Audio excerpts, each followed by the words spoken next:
მოგესალმებით.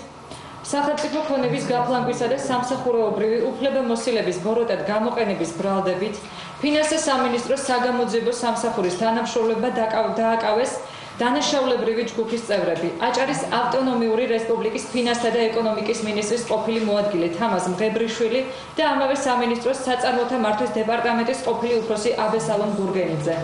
ასევე ბრალდებულის სახით პასუხისგებაში იქნა მიცემული ორი პირი: შეპესე ლემისე კომპანიის მფლობელი ლუხუმ კაპანაძე და სერგი კაკალაშვილი, რომლებიც ამჟამად იმყოფებიან მიმალვაში.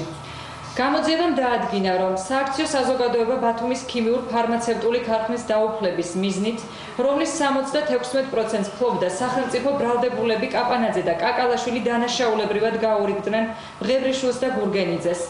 მათ ერთად შეიმუშავეს გეგმა, რომლის მიხედვითაც აღნიშნული კომპანია გაკოტრებულად გამოცხადდა, რის შემდეგაც ქარხნის საწესდებო კაპიტალში არსებული 4.344,816 ლარის ღირებულების უძრავ-მოძრავი ქონება შეპესე ლემისე კომპანიას 1.111,000 ლარად გადაეცა.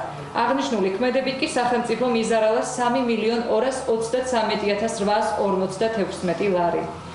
გამოძიების მსვლელობისას ასევე გამოიკვეთა სერგი კაკალაშვილისა და ლუხუმ კაპანაძის მიერ ჩადენილი სხვა დანაშაულებრივი ქმედება.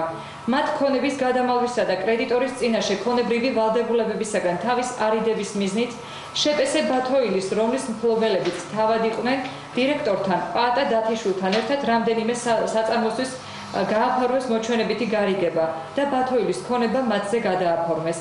აღნიშნული საფუძველზე საგამოძიებო სამსახურის თანამშრომლებმა პაატა დათიშვილი დააკავეს. მიმდინარეობს გამოძიება საქართველოს სისხლის სამართლის კოდექსის 332 მუხლის პირველი ნაწილით, 182 მუხლის მეორე და მესამე ნაწილით, 205 მუხლის მეორე და მესამე ნაწილით, რაც ითვალისწინებს თავისუფლების აღკვეთას 6-დან 11 წლამდე ვადით.